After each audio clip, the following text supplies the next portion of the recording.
After bootstrapping, we have what used to be referred to as the 2 F's, friends and family, but it's truly 3 F's. It's friends, family, and fools. The fool is a friend of the friend. And the friend gets so excited about what you're doing, or the family member gets so excited that they actually, it's called drag-along effect. They actually drag some people in who, if they met you off the street and you said, hey, how'd you like to invest in my startup business? They would just kind of nod their head and try to get away as fast as they could. And they're fools, frankly, because the odds are they will never see a dime of their money back, and that's how they think. Yet they still write the check. Why do they write it? Because they're a friend or very close attached to one of the first two, which, by the way, are writing the check in your business, never anticipated that they'll ever see a dime of it back. But because they're emotionally attached to you, they do it. It's that simple. What you're going to see when I get to some numbers are going to just absolutely blow your mind when it comes to the level of participation of these different segments of the industry. Assuming you're building a business that is going to fall into the investable stage, not the lifestyle stage, as this first section goes through. The next stage is seed. So now you've raised enough money, you've built a prototype, you're able to demonstrate what it is, whether it's a software product, a hardware product, whether it's whether it's the perfect solution to how to make the best cupcake possible, whatever it is, you're there. And now what you need is some money to propagate this, to turn it into a real business. That's called seed stage. Okay? This is way before anybody that's any serious investor. Typically we get involved, but there are some angels who absolutely positively go out of their way to try to find very early investments. By the way, fabulous rule of thumb. The earlier you get in, the greater the risk. The great reason why the earlier you get in, the greater the risk, you still write the check because the greater the reward. The valuation of the business is typically substantially low at this level.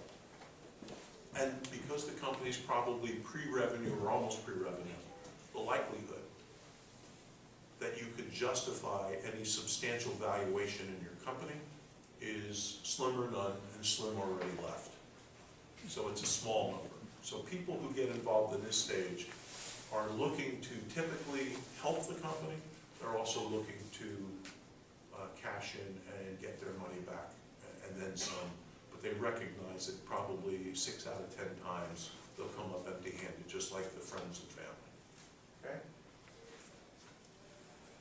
If you get through a seed stage and you're ready to really ramp and move, then it's time to go look for angel investors. And as Dr. Zimmerman mentioned, I co-founded and run the Mid-Atlantic region of the world's largest private equity angel investment group.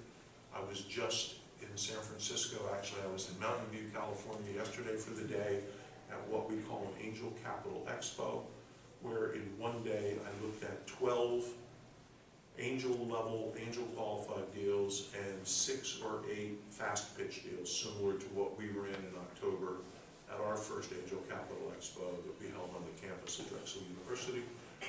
One of the young people who got into the fast pitch of that program is sitting in the room today. The other one is unfortunately missing.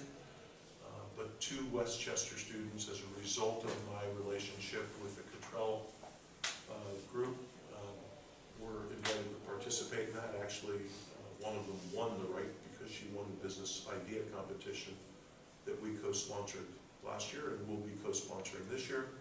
And that was the reward. And we'll talk a little bit about what happened to her after that. This is where you typically go to look for money in 6 figures.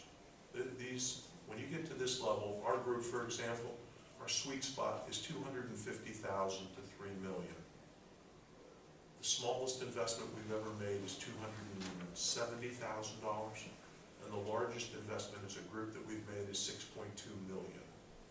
No angel group in the history of angels has ever written $6.2 million of checks in one round for one company before. Okay?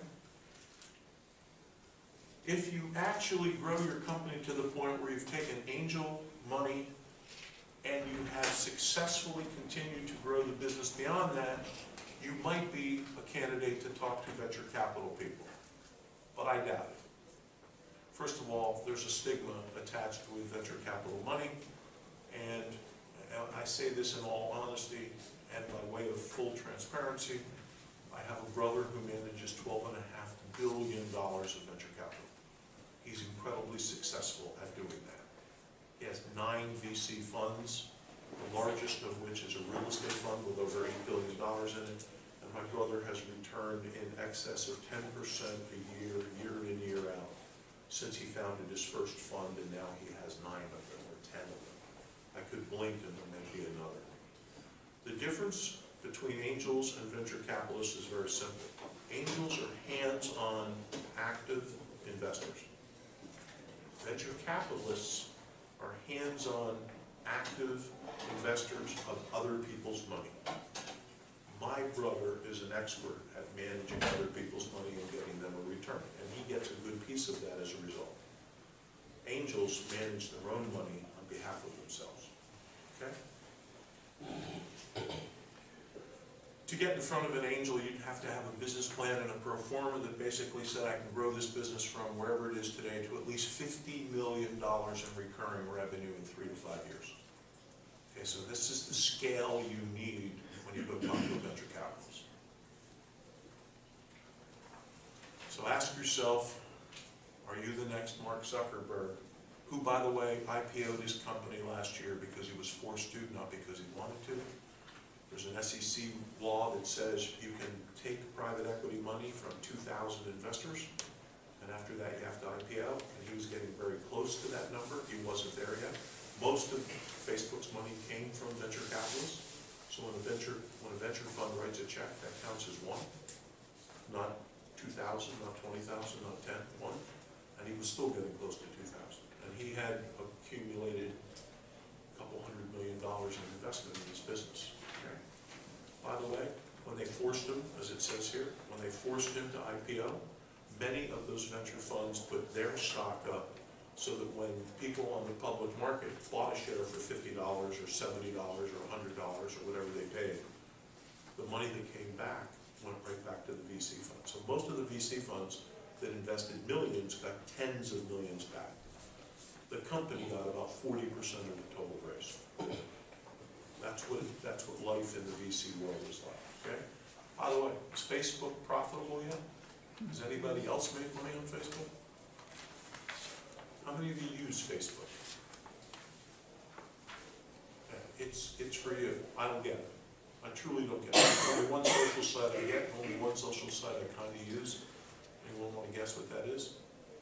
LinkedIn. LinkedIn, absolutely. I get LinkedIn. It's a B2B kind of thing. I get it, I understand it. I don't get Facebook. I don't get Pinterest, I don't get I don't tweet. I just learned to text. Well, I always knew how to text. I actually just made the commitment to start to text. Some of my business associates require it, so. But it's a youth market, it's a youth game. And will Facebook ever be profitable? If anybody can get in there, trust me, Zuckerberg, he's a brilliant kid. I can call him a kid. I'm 64 years old. I'll be Social Security bound next month on my birthday, so hang in there. So this is, for those of you, well, let me do this real quick. Any of you ever heard me speak before? Okay, none of you. So this is, by way of quick background, I have a bachelor's and a master's and certification in school psychology with a specialty in testing and learning. I have a PhD in business that I got many, many years later because of my teaching at Temple. Was it something I said? No, sorry, class. Okay.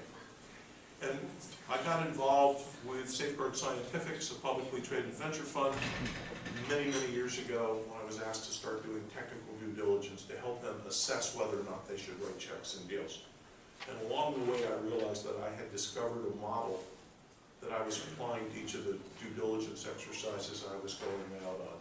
And I've turned it into a model I call the three-legged stool. It's all about 3 things in a company. For a company to be successful, like the stool, it has to have 3 legs.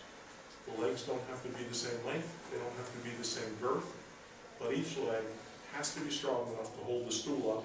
The only way they can do that is if they're joined at the top by a seat. In order of importance, always, it's people, plan, technology, market. This model has never failed. In the history, over 20 years now, of being doing due diligence exercises, this market has never failed. And let me absolutely assure you, if you take nothing else away from this banter today,